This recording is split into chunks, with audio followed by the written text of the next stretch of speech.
Donc la peinture d'origine, je sais pas si ça rendra bien à la caméra, mais c'est un Teal Blue.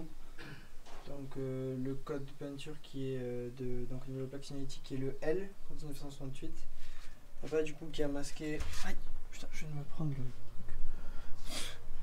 Donc papa, qu'est-ce que tu vas faire maintenant?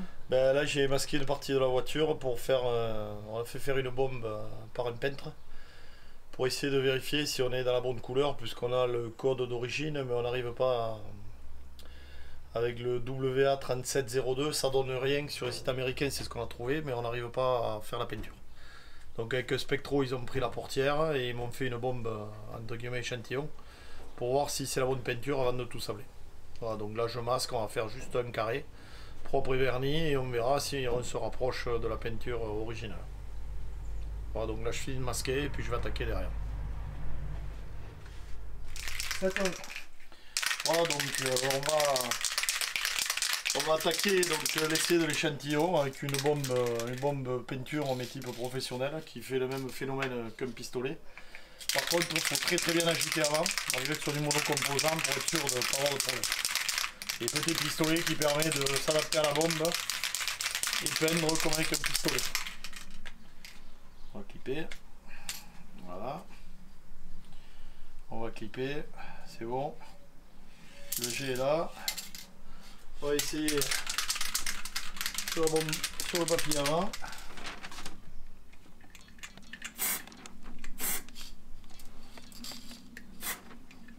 Voilà, donc le jet de haut en bas, il n'est pas dans le bon sens. Il faut qu'on le retourne.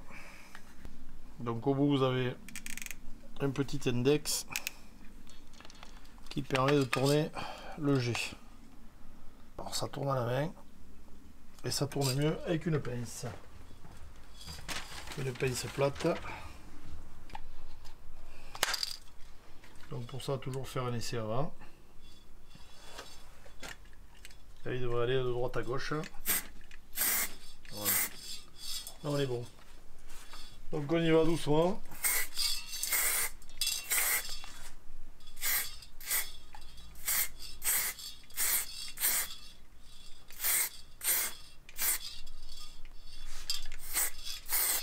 Donc bien entendu, on n'a pas préparé la voiture, on a gardé comme elle était.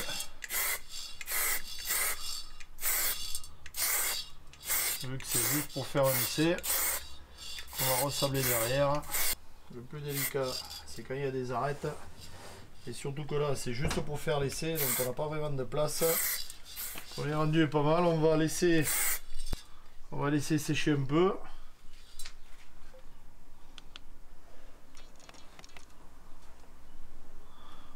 Si, ça t'a quand même pris le métallique Spectro. Oui, ça a pris le côté métallique. Maintenant, après, donc, on a passé un peu de peinture, tu peux montrer. Donc c'est une peinture monocomposant qui est très bien à travailler, par contre il faut vernir derrière. Donc là on a passé une petite couche là, de manière à faire la couleur. Donc le pistolet est très pratique. Bon, l'aspect rendu n'est pas terrible parce que la voiture est mal apprêtée. Et là maintenant on va mettre une couche ou deux couches de vernis pour la faire briller, pour avoir le rendu final. Allez, c'est parti, toujours agiter la bombe. Voilà, même principe. Ouais, on va laisser à côté pour vérifier le jet. Quand le vernis, faire attention. Alors quand on peint la voiture entière, on pas essayer à mettre un masque. Plus qu'à une de peinture, parce que c'est quand même nocif. Quand le vernis charge beaucoup plus, donc c'est là où il faut pas se louper. En plus il fait très chaud, donc il tire hyper rapidement. Après ça a la même propriété que les pistolets, sauf que ça vous évite de nettoyer pour faire un essai comme ça. C'est un peu plus cher au kilo, mais avec tout le diluant qu'on économise, on va laisser tirer un peu. Et on va voir la couleur que ça donne. Voilà, j'ai pas pu charger. Voilà. Alors on laisse sécher. Je mettrai peut-être une petite couche dans 15 minutes. Puisque normalement le séchage c'est 10 minutes, c'est sec à 20 degrés. Donc vu même pas 7 minutes à 20 degrés, Donc vu qu'il fait 30, à mon avis, ça va être sec très rapidement. Par contre, toujours pas ici à purger les bombes quand on s'arrête, hein, pour les réutiliser derrière. Voilà, quand il n'y a plus d'air, quand il n'y a que de l'air, c'est purgé. Voilà, je viens de faire un petit point au niveau carrosserie là. Donc j'ai un peu poncé. Ce que vous pouvez voir là, c'est un trou perforant, donc avec une couche de mastic assez fantastique. Parce que j'avais un doute à la fissure. Là au niveau de la fenêtre, il y avait un peu de rouille. C'est propre, mais c'est en fin de compte, c'est la rouille qui à l'origine est maltraitée. Donc ça c'est pas grave. Là c'était pareil, il y avait des traces de rouille. Mais on s'aperçoit qu'il y a vachement de mastic partout. Ça c'est la maladie, comme je disais sur les américaines. C'est qu'ils savent faire du cache-misère au lieu de traiter la rouille. Et là par exemple, ce qui est intéressant, c'est comme là j'avais un petit creux rouge là. Là j'ai poncé avec la ponceuse rotative pour voir un peu, et en fin de compte, quand on regarde bien, on s'aperçoit qu'il y a en fin de compte plusieurs couches de peinture avant d'arriver au rouge.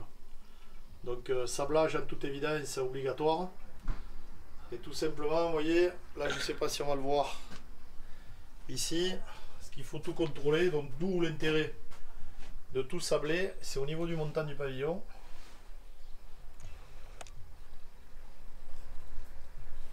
Montant du pavillon. Alors, je sais pas si on la voit, si je peux arriver à faire un gros plan. Il y a une... on a du mal à l'autofocus. Là vous avez pareil une micro fissure. Donc dessous, soit il y a un point de rouille, soit il y a un raccord qui est pas bon. Voilà, c'est...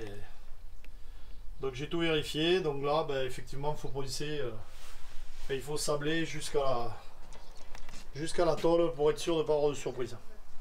Déjà, il y a peut-être beaucoup trop de couches de peinture, donc on va tout mettre à nu. Voilà, je vous le montre une dernière fois. Parce qu'en suivant, nous allons attaquer le démontage de tout l'avant. Donc je vais démonter toutes les ailes, la calandre, tout ça pour accéder au moteur, pour pouvoir tomber le moteur. Une fois que tout est tombé, on la sortira pour pouvoir la sabler. Donc au final, rebondissement dans l'affaire peinture pour la Camaro. Donc le code peinture pris au spectromètre n'était pas le bon du tout. Donc comme vous allez pouvoir le voir. Donc voilà, en effet, on peut bien voir la délimitation entre les deux. Pas du tout la même couleur. Donc papa, après de moult recherches, a réussi à trouver... peut-être. Alors on a peut-être trouvé la peinture qui se rapproche le plus à celle d'origine, puisqu'on a du mal à refaire celle d'origine, malgré qu'on a les codes de couleurs et tout, impossible de les faire. Donc en cherchant sur le forum, sur des forums et sur des sites Camaro là, en France, on a de fil en aiguille, à force de trouver, j'ai peut-être trouvé un équivalent par une boîte italienne qui m'a donné un code de peinture, et ce code de peinture j'ai réussi à le faire. Donc on va faire un essai. Là je masque qu'une moitié pour garder l'ancienne quand même, qu'on voit bien le contraste.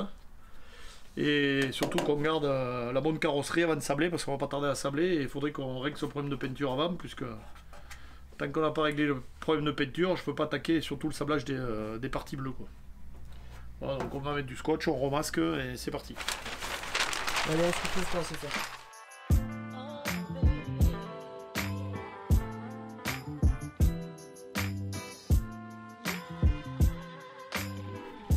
Donc c'est bon, comme vous venez de le voir, il vient de finir de masquer.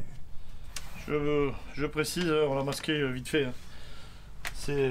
Comme c'est pas la peinture définitive de toute manière, l'objectif c'est juste voir le contraste, et surtout par contre j'ai protégé, on ne sait jamais, la roue arrière, puisque la roue arrière est nickel.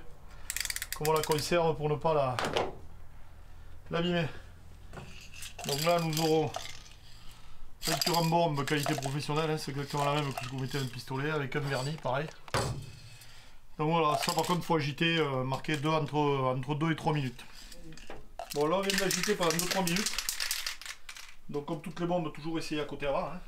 Puis ça permet d'enfoncer le bouchon. Pistolet, ça permet de travailler avec une bombe comme avec un pistolet, et puis voilà, c'est parti.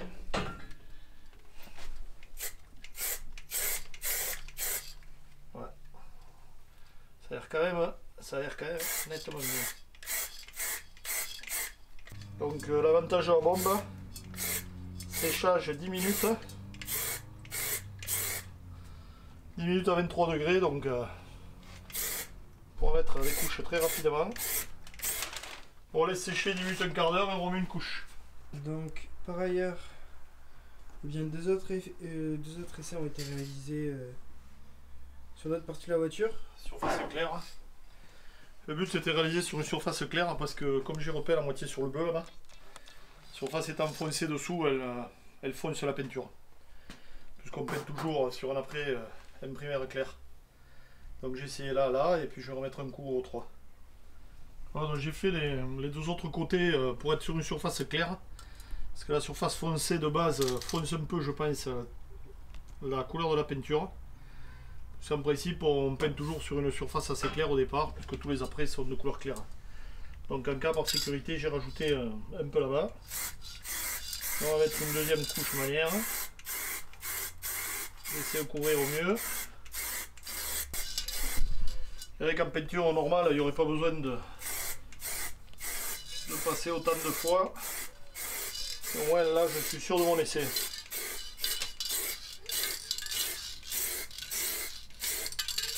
Bon, là, j'ai pas mis de masque parce que le local est aéré.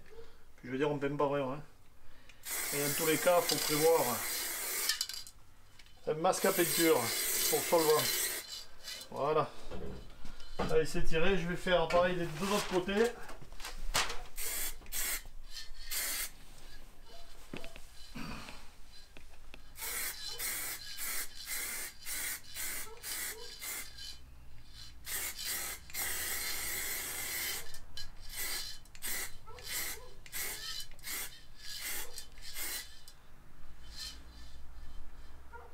Pas mettre plus parce que là du coup j'ai repeint trop rapidement et ça il va trop tirer. On laisse tout bien sécher. On va purger la bombe qui se purge la tête à l'envers. Au moins on peut s'en servir. On peut s'en resservir.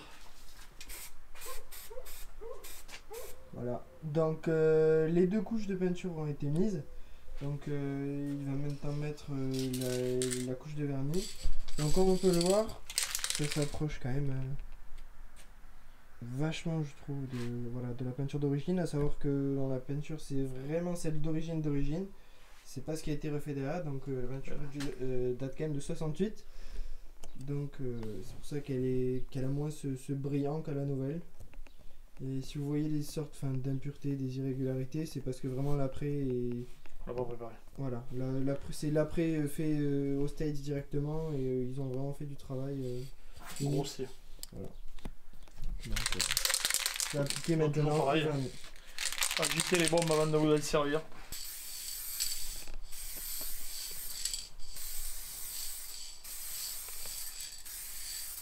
Donc en même temps, peux-tu nous rappeler pourquoi appliquer du vernis sur une peinture? En règle générale, bon, certaines peintures se tirent direct, mais la majorité des peintures maintenant sont des peintures avec vernis.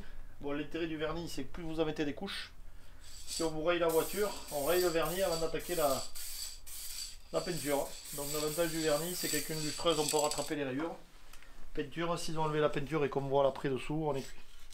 Donc le vernis protège bien quand même. Et en plus, rend quand même particulièrement brillant la peinture.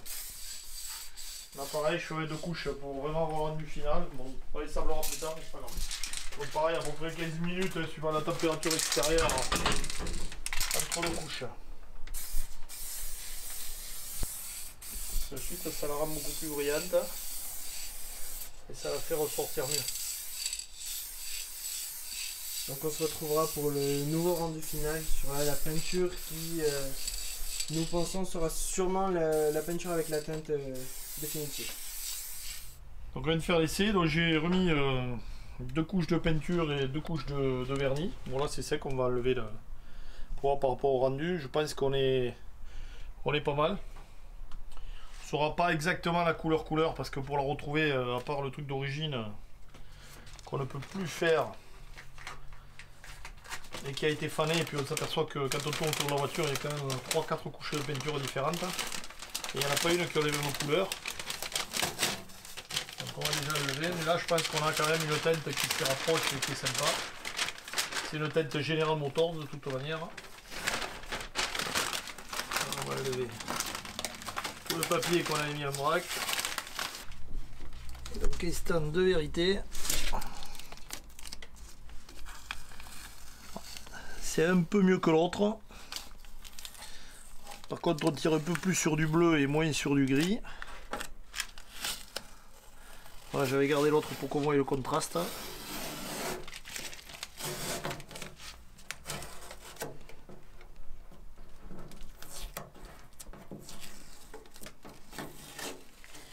Finalement, même l'autre on était plus proche.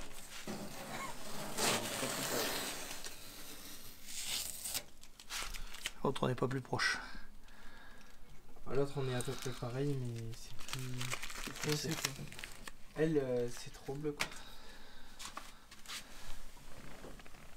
Donc il aurait fallu prendre le bleu foncé. Là on a pris le plus clair. Bon.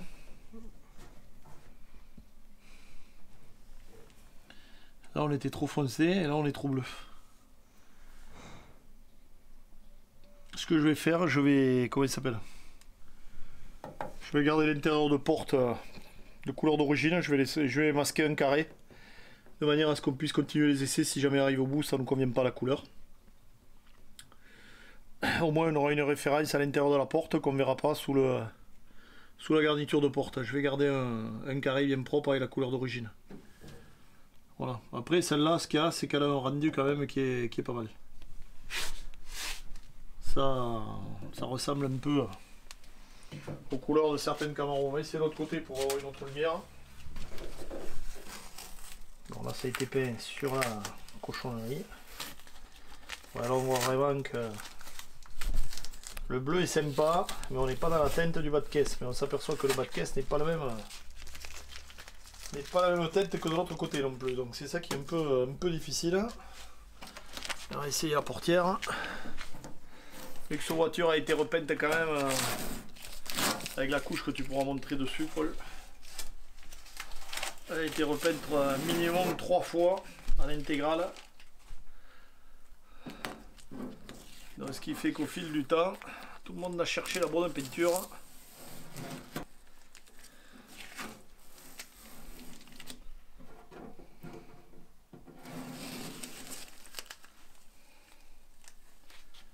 Voilà, là encore on a notre contraste, mais on est plus dans du bleu gris. Voilà, regarde. Mais bon, je pense qu'on est pas mal quand même. L'ensemble de la caisse, ça devrait rendre quelque chose de sympa.